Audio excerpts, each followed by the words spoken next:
Okay then folks, don't worry, I'm still going to do part 3 of the Jaguar decision. However, I've also managed to get hold of this, which is a little bit unusual.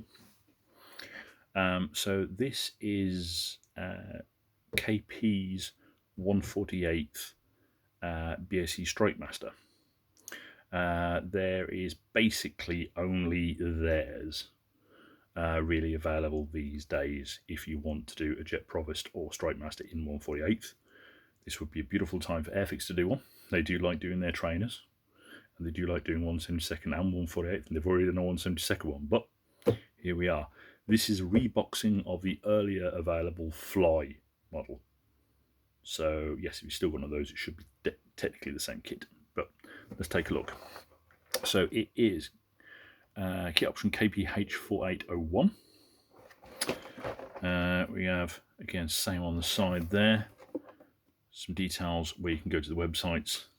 Czech Republic, just there. And some bits and pieces there in different languages, but again with modern options. Then, more importantly, on the back, we have the pretty old school. We've got some not particularly clear, but pretty nice colour options here. So we've got a RAF version, which is really a Jet Provost. We have an option for the New Zealand Air Force, and we have an option for the Royal Saudi Air Force. Really in the top and bottom there. Not really, I think it would be quite important to get some better pictures, to be honest, of that camo there.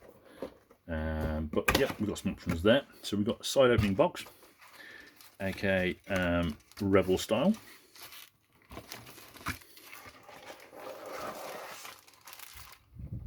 So what do we have inside? We have what looks like one bag, which I hate. It's already open. I haven't done it.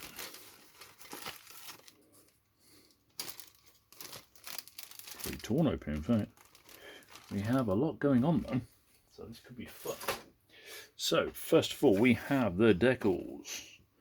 Which again, I'm not sure who's printed them, but they look really nice. Like really, really nice. Looks like it is actually printed by themselves. So we've got some nice bits here for belts and stuff if you want to do it that way. We have nothing for the instrument panels, etc., which is a bit of a shame, but I'll go into that in a bit. We've got, though, all the roundels there, which again, especially for those Saudi ones, are all nice and sharp with the writing and the details on there. So that's looking quite nice. Instructions. So we have some very, very, very basic ones is the answer. So we've got some call outs, different options for symbols here, a little bit of a history of the Strikemaster there. So originally as a Jet Provost trainer, was then basically available to developing countries as a minor strike aircraft, which was quite successful, light attack. So yes, that is in order.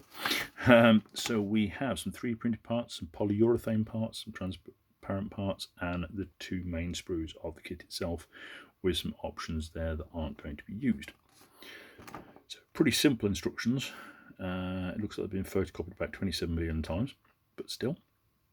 We have the side-by-side cockpit going together there with the pedals. We have some details for the sides, the cockpit, some piping, combing with the instrument panel and the centre section going in. We've got some decals that will be going on the ejection seats, which is quite nice. We have the exhaust going on already, which is rather odd. We have, again, with no real explanation as to what order to do this in, but still, we have combing and the cockpit going into the main fuselage with some smaller details there.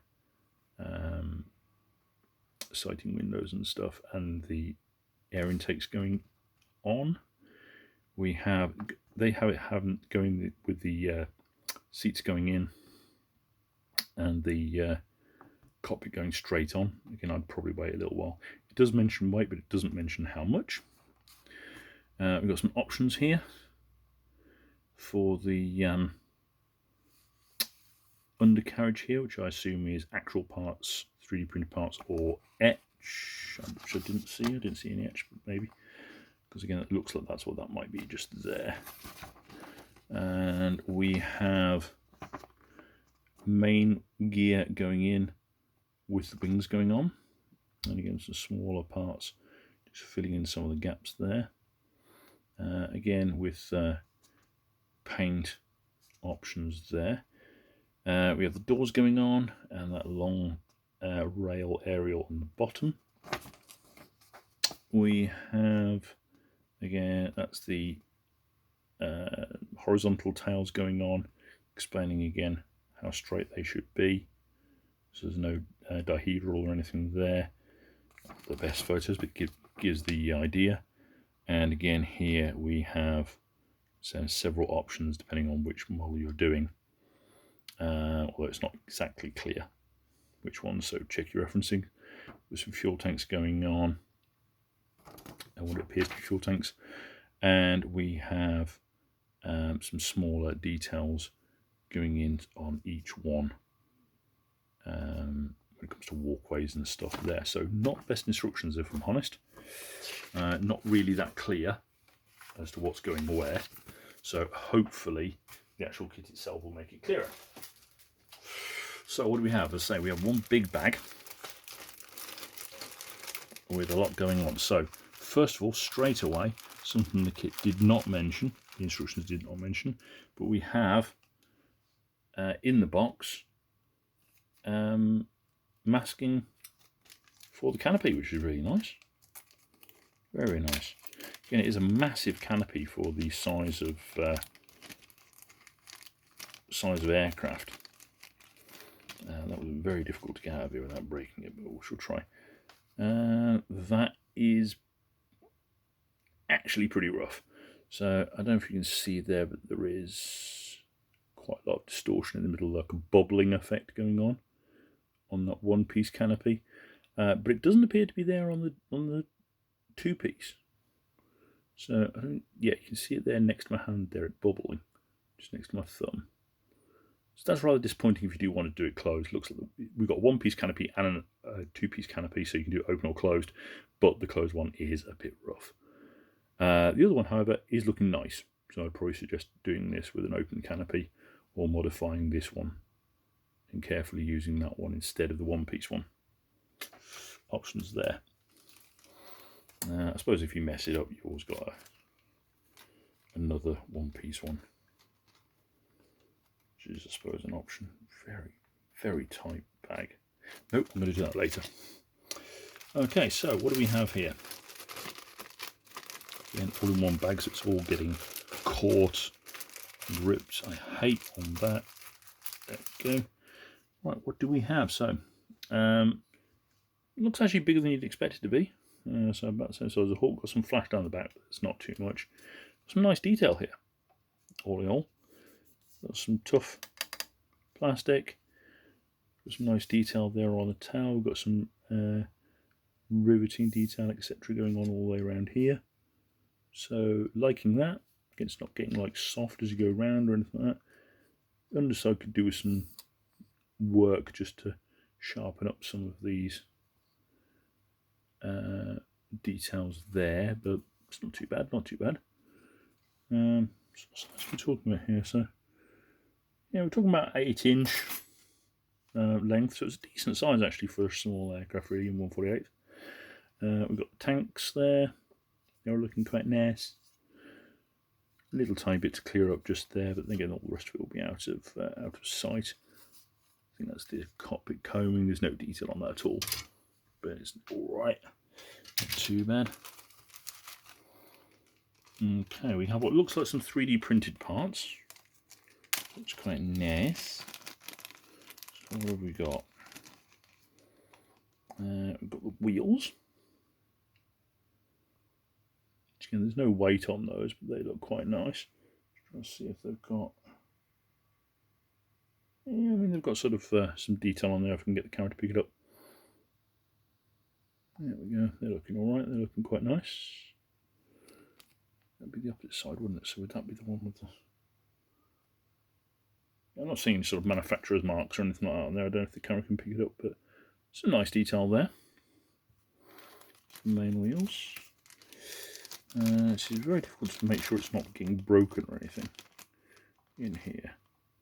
I can't tell if there's bits there that haven't been broken or what, but it's the tail wheel. I'm not going to pull these out, to be honest.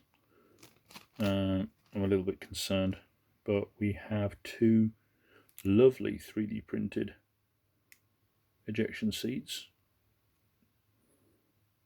left and right. Fun fact, actually, I have sat in a Jet Provost with the canopy open. I'm 6'3", and I'd never be able to fly on because you can't close the cockpit around my head. I can sit in it. I'm even quite comfortable, but you could never close the canopy as I'm looking clean over the top. Got some more parts here. They look more like not 3D printed, but polyurethane cast resin. So these are a little bit tougher. What we got here? That's the center console. Skin is all right. That's very fancy. We have what we got here. I'm guessing that's doors. Not the best quality, but they're all right. Oh no, sorry. This is for the cockpit, and actually that's quite nice. Actually, some nice quilting detail on there. That's all right, I suppose.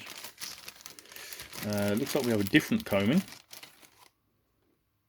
I'm not entirely sure really what the difference is. That's a smooth one. So I think the other one had a lump in the middle. So again, check your references as to which one you use, the plastic one or the resin one. Ah, there we go. There's the different one with the lump in the middle. So again, you can use the plastic one or the resin one. We have some teeny tiny details here, which I think would be pretty impossible actually to take off of here, if I'm completely honest. But the option is there. We have the lovely tiny... Oh wow, that's nice. I don't know if the camera can pick this up, but if I can get a light in there. There is, if the camera can pick it up, a little fan blade right in the very bottom of that, which is a rather unexpected. Nice, that's nice. I like that. The nose wheel. I'm still trying to get the light in there. I can't quite. You see that there? I just catch the light just right. Very detailed. You're probably never going to see it, but there we go. We have two air intakes in one piece. If you can't really see anything down there, so they're just blanked off. Give them some black paint. They're so small. I mean, again, if you're looking at here, you're not going to see anything. There's no point having any intake trunking or anything like that on something this size. Oh, something falling in there. That I think is flash. Hope so. We've got the sticks. Just there again, some decent detail on. So it's pretty cool. We've got some options here. So it looks as though KP have basically taken the original fly kit and then added a load of extra detail parts for both different options and just generally dress up the older kit, which is quite nice. But yep, here we go. So what we've got here, the main kit here. So again, we've got some lovely sharp detail all over that. We've got the instrument panel just there, which again looks quite nice. Obviously it's going to be quite on show, that is, even if you use the one-piece canopy, because obviously the canopy is so huge. Again, very little detail, to be honest, on the other parts there, but again they're going to have everything sort of stamped on top of them. Tail sections here, again with that nice ribbing at the top of the wings here. Tiny little flash just off the part, which is fine. Some pretty chunky sprue gates though, so it's going to involve a little bit of cleaning up. But again, if we can get the camera to focus, we've got some nice sharp detail there.